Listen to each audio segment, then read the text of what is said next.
Tron Ares just might be the film that finally has investors wondering what's going on at Disney. It's another flop in a string of mega flops for 2025. A year in which Disney has only turned a profit on Lilo and Stitch at the box office. Although Bob Iger is breaking the record for most movie failures in a single year, we're here to explain why Tron Ares just might be the worst yet. Let's talk about it. Now, that's just like my opinion, but it's a good one. That's a pretty great opinion, I think. Thank you.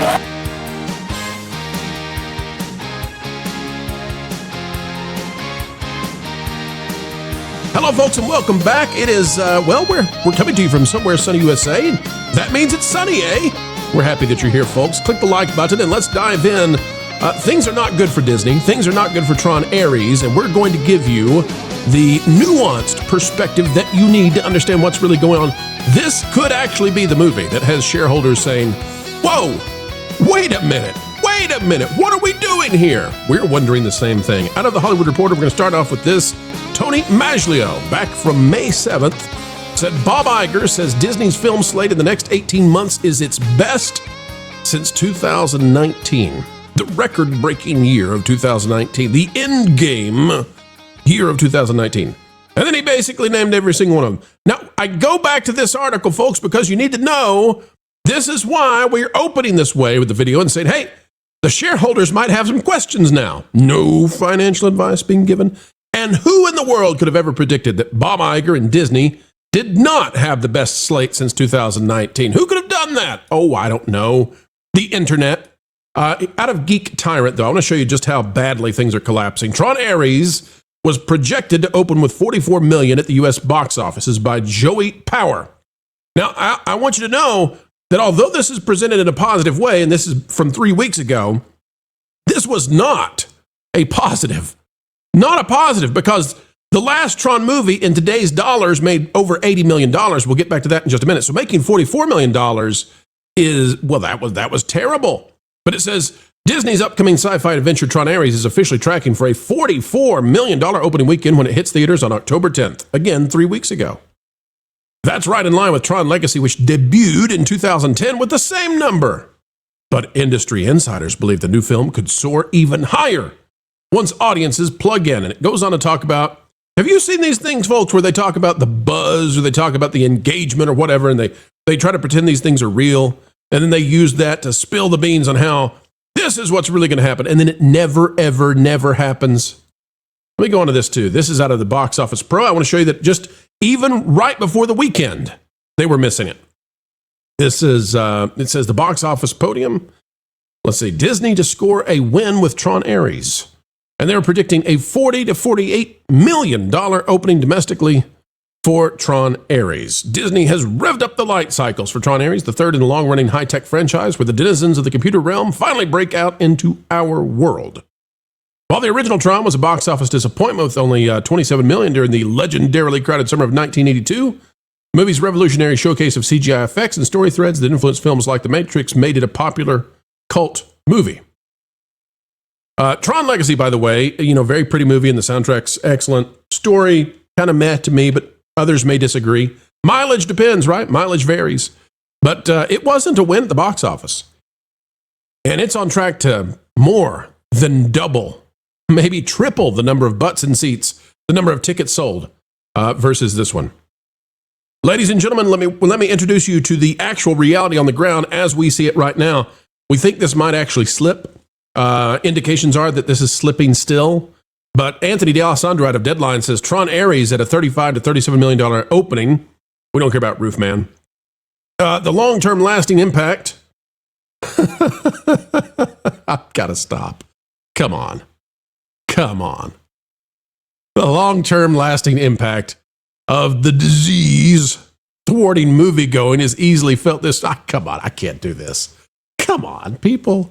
Are we really? It's 2025. Are we really going to say that a disease is the reason that Tron Ares is missing the mark? Really?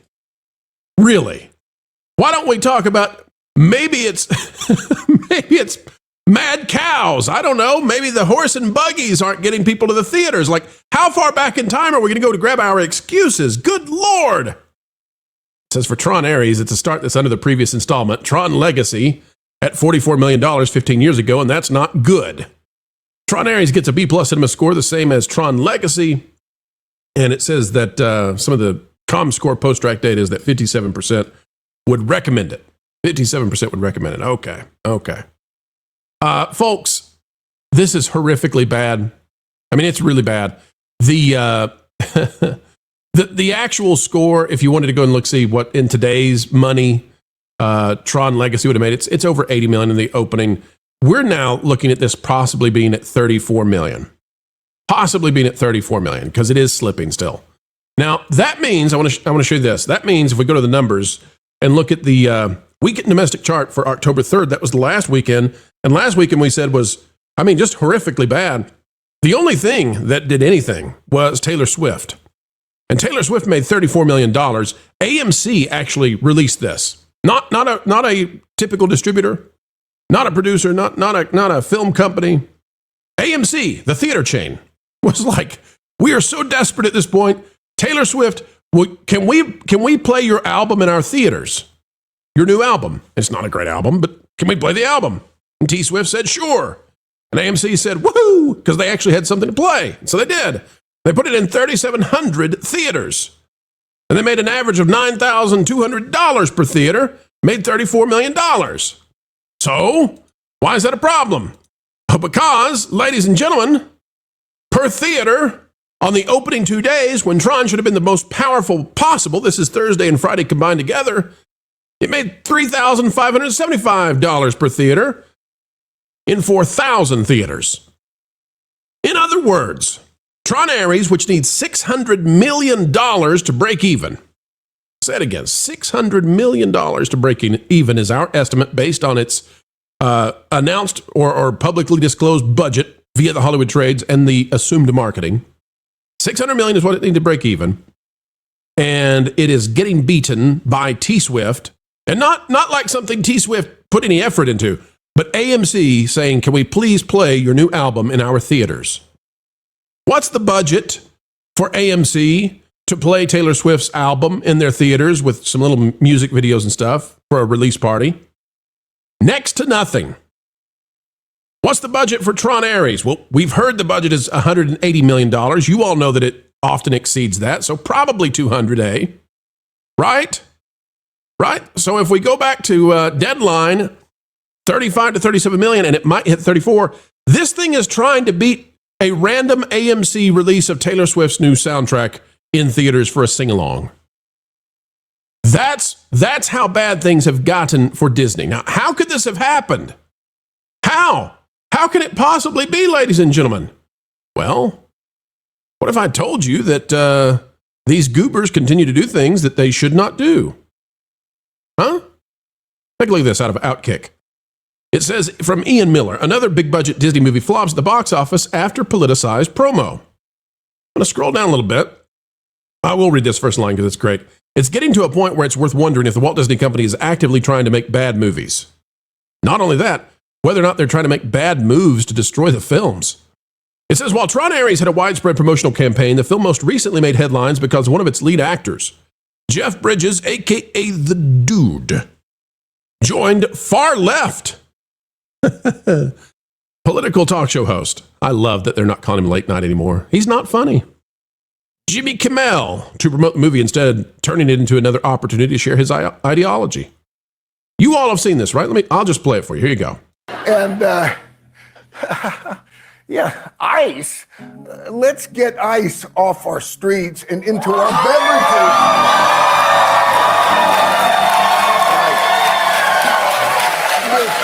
This aggression will not stand, huh? Right? Right. So let's just abide, abide together. Yes, we can do this. Now, that's just like my opinion, but it's a good one, don't you think? That's a pretty great opinion, I think. Thank you. All right, so that's how you market Tron. Now, I don't want to weigh in on my thoughts of anything political here. I don't want to weigh in on immigration policy. That's not my job. I try to stay in my lane. Jimmy Kimmel does not stay in his lane. He's a late night guy. Disney is trying to send their actors and actresses and celebrities to Jimmy Kimmel to promote their stuff, and all it's doing is destroying them. So how much damage did that do? I don't know. I don't know exactly how much damage that did, but it did some damage. It didn't do anything positive. There's no positive that was gained from that. Whatever you might think about immigration policy, whatever your feelings are, no good for Disney came out of that. They're actually immolating. They're self-immolating every time they send peeps to Jimmy Kimmel. I bet no other studios want to do that anymore. Who wants to be associated with Jimmy Kimmel? A week, folks, think about this. A week and a half after Jimmy Kimmel lied about a national tragedy, had to be pulled off the air, and then was only brought back because Hollywood basically said that the agencies said to Disney, we're not going to give you more directors, writers, none of that. No more celebrities for you, Disney, unless you put him back in the air. And Disney caved to that, right? Disney should have held firm. They didn't. And they didn't want to. They needed an excuse to put Jimmy back. And so after Bob Iger brought his Jimmy back, they've got the dude on there who is in 5 minutes of the movie, by the way. Total, it's a total mislead. It's worse than believing that Luke's going to be in The Force Awakens. So the dude is in there for 5 minutes, and he goes on Kimmel to anti-promote the film. Now we go to Cosmic Book News. Cosmic Book News says Disney and Jared Leto's Tron Ares bombs the box office. And Matt McGloin is doing a great job of saying what they're blaming. And you saw in Deadline what they're blaming. It says Disney and Jared Leto's Tron Ares has crashed and burned the box office, with the blame bizarrely going on the disease. The $180 million sci-fi reboot opened this weekend to only 35 to 37. We believe it'll be actually lower. We're predicting probably 34, which means it's a dead-on race with T-Swift. Far below expectations that it had tracking as high as 50 million.